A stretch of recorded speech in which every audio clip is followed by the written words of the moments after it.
Good morning everyone. তো সবাই কেমন আছো? আশা করি খুব ভালোই আছো। তো আজকে আমাদের দীঘার লাস্ট দিন।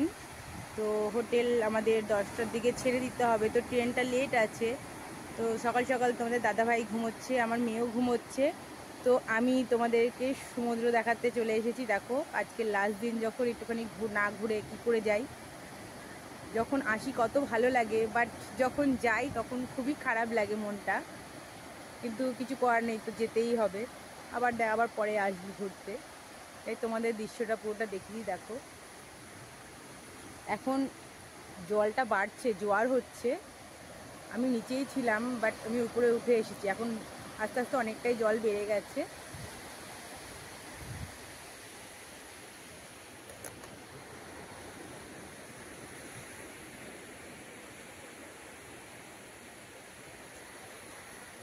দেখতেই পাচ্ছ আমি পাথরের পুরো মাঝখানটায় বসে আছি। কি ভালো লাগছে এখান থেকে বসে সমুদ্রকে দেখতে। তোমরা কারা কারা কতবার দীঘায় এসছো অবশ্যই আমাকে কমেন্ট করে জানিও।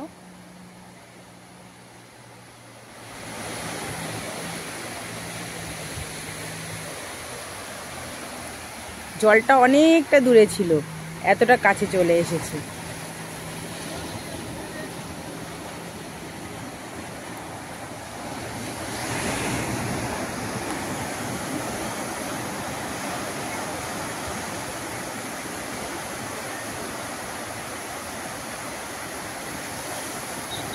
তো বাড়িতে যেতেই হবে। তো মেয়ে উঠে গেছে, তোমাদের দাদাভাই ফোন করেছিল, তাই তোমাদের সাথে একটু শেয়ার করে নিলাম। দেখো কি দারুণ লাগছে, কি বলবো আর।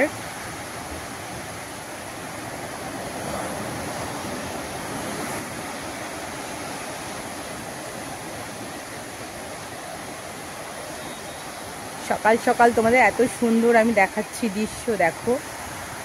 তোমাদের সারা দিনটা খুব ভালো যাবে এই দৃশ্যগুলো দেখলে। দেখো আমি স্নান টান করে পুরো একদম রেডি সমেত হয়ে চলে এসেছি।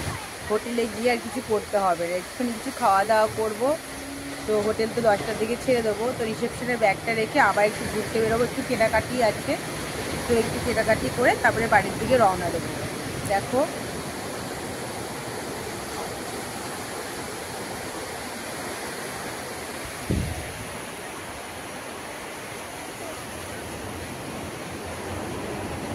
জল বেড়েই যাচ্ছে জল। তো চলো যাওয়া যাক, নাহলে তোমার দাদাভাই আবার ফোন করে আমাকে মাথাটা খেয়ে নেবে। ঠিক আছে চলো, তোমরা ভিডিওটা দেখতে থাকো। আর অবশ্যই কমেন্ট করে আমাদেরকে জানাবে যে ভিডিওগুলো তোমাদের কেমন লাগছে।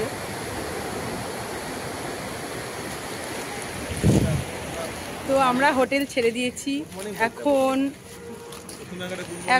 মানে হোটেল ছেড়ে দিয়েছি, কিন্তু লেট আছে ট্রেন, তাই একটু ঘুরে বেড়াই এদিক ওদিক, বেরিয়ে তারপর ট্রেন ধরুক। দেখো এই যে আমার মেয়েকে দেখো, মেয়ে তো এদিক ওদিকে চলে যায়। তোমাদের দাদাভাই এই যে মেয়ে চলে যাচ্ছে, আবার কোনো হোটেল খুঁজছে, বাড়ি যাবে না। আবার এই যে গাড়িতে উঠছে। তো খুবই ভালো লাগলো, দুদিন ভালো একটা মুহূর্ত কাটালাম অ্যানিভার্সারিতে এসে। তো আবার দেখা যাক, পরের বছর আসবো। তোমাদের সাথে অনেকটাই শেয়ার করলাম। মেয়ে কোনো সুযোগ পেলেই যে কোনো একটা দোকানে, খাবারের দোকানে ঢুকে পড়ছে। আবার বায়নার শেষ নেই ওর। এখন ওকে বায়না কী করছে, যেগুলো করছে সেগুলো কিনে দিতে হবে। ওর বাবাকে খুঁজছে, ওটা কিনবে বলে। চলো ওকে একটা কিনে দিই, নাহলে তো ওখান থেকে একদমই আসবে না, ওখান থেকে সরবেই না। ওর বাবাকে ডাকছে ওটা কিনে দেওয়ার জন্য। চলো বন্ধুরা, ওকে কিনে দেওয়া হোক ওটা। ঠিক আছে, খুশি? এদের কাকাকে দেখি দে, কি নিলি দেখি দে, কাকাকে ঠাকুরকে। ওই যে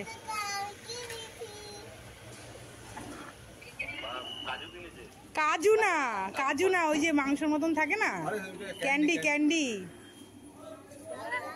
ওই রকম টাইপের। না ধরো ধরো ধরো, কষে দি ধরো।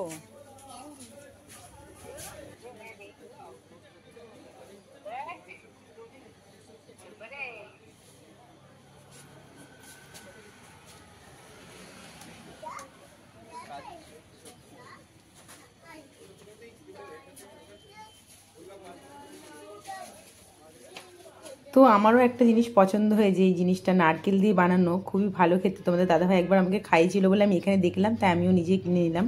তো এই দুটো জিনিস কিনলাম। চলো আরও কিছু কেনাকাটি যাক।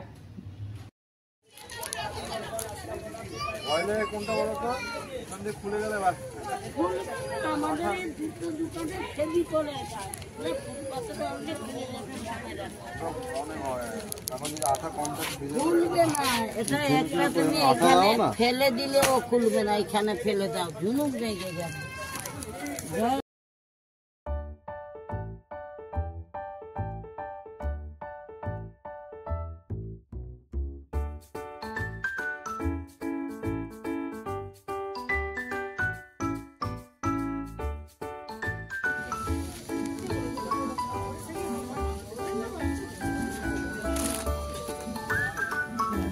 আর কি আছে?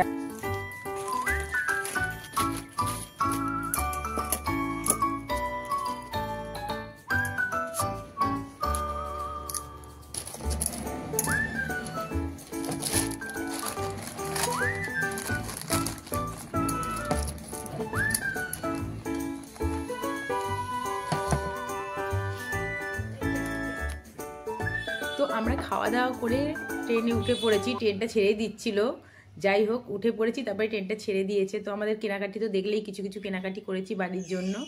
তো এবার ট্রেনে উঠেই আমার মেয়ের আবার বায়না শুরু, দই দেখেছে, দই খাবে। তো এদিকে তোমাদের আমার প্রিন্সেসকে কিনে দিলাম, আর তোমাদের দাদাভাইকে একটা কিনে দেওয়া হলে। এবার দেখো তোমার দাদাভাই একদম উপরে উঠে বসে বসে মজা সে খা রে দহি। তো খেতে খেতে এবার আমরা হাওড়া পৌঁছে যাব। তো তাই দিকে আমার মেয়ের খুব ঘুমও পেয়েছিল, কিন্তু বাট কে একজন গান চালিয়েছে পাশ থেকে, ও ঘুমটা ভেঙে গিয়ে নাচ করতে শুরু করে দিয়েছে। তো মজা করতে করতে খুবই এনজয় করলাম দুটো দিন, মনেই হলো না কিভাবে কেটে গেল। তো এবার বাড়ি ফেরার পালা, আর কি করব, বাড়িতে যাচ্ছি, ভালো লাগছে না, তাও যেতে হচ্ছে। তো চলো, তোমাদের ভিডিওটা তোমাদের কেমন লাগলো অবশ্যই আমাকে জানিও কমেন্টে। এবার আমরা হাওড়ায় নেমে ওখান থেকে মেট্রো করে বাড়ি যাব। সো আমরা দেখতেই পাচ্ছ হাওড়ায় নেমে গেছি, আমাদের ট্রেনটা ঠিক টাইমেই পৌঁছে গেছে। তো এখান থেকে আমরা মেট্রো করে বাড়ি যাব, চলো।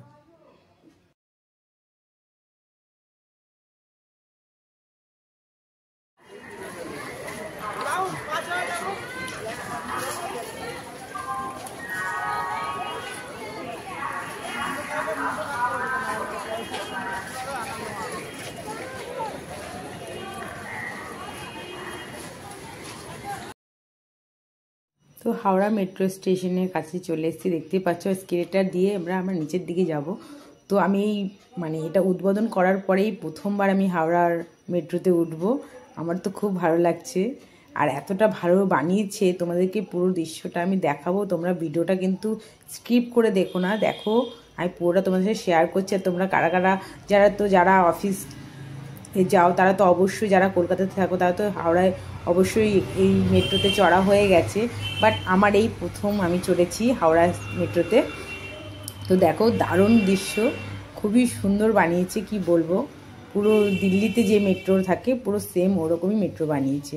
দেখো নিচের দিকটা তোমাদের দেখাচ্ছি, কিন্তু বাট ওখানে ভিডিও করতে দেবে কিনা আমি জানি না, কিছুটা অফ করে তারপর আমাদের ভিডিও করতে হচ্ছে। দেখো কত বড় জায়গা নিয়ে একদম। তো আর এত এসকেলেটার কি বলবো, ওপরে 3টে এসকেলেটার নিচে নেমে তারপর আমরা মেট্রো ধরেছি। তো মেট্রোটাও দেখতে যা সুন্দর হয়েছে, ভেতরের লাইনটাও দেখাই যাচ্ছে না একদম। আর উপরে ভেতরটা বাইরেটা পুরো কভার করা আছে, কাচের গেট করা। যখনই ট্রেনটা মেট্রোর আসছে তখনই গায়ে দরজাটা খুলে যাচ্ছে, দেখতেই পাচ্ছ। পুরোটা দেখো কাচের, পুরোটা। আমি তো এরকম দেখিনি, এরকম দিল্লিতে হয়েছিল, তো দিল্লিতে আছে, তো এখানেও আমাদের কলকাতাতে হয়ে গেছে। আমার তো খুব ভালো লাগছে, দেখো ট্রেনটা এসে গেছে, এবার সামনের দরজাটা খুলবে। তো তোমাদের গঙ্গার তলা থেকে এই মেট্রোটা যাবে, যখনই দেখবে দরজার সামনে ব্লু লাইন, তখনই ওটা গঙ্গাটা পার হচ্ছে। আমার তো দারুণ দৃশ্যটা লাগলো। তো চলো আমরা মেট্রোতে উঠে পড়েছি, দেখতে থাকো। मेट्रो रेल सड़क है, कुछ ही क्षणों में ये ट्रेन हुगली नदी के नीचे मेट्रो रेल सड़क में प्रवेश करेगी। तो কয়েক সেকেন্ডের মধ্যে আমাদের গঙ্গাটা পার হয়ে গেল। এদিকে ব্লু লাইন দেওয়া, ওদিকে গ্রিন লাইন দেওয়া, দেখতেই পাচ্ছ পায়ের ছাপ রয়েছে, এইভাবে আমাদের যেতে হচ্ছে। তো আজকে ভিডিওটা কেমন লাগলো অবশ্যই জানিও। চলো টাটা।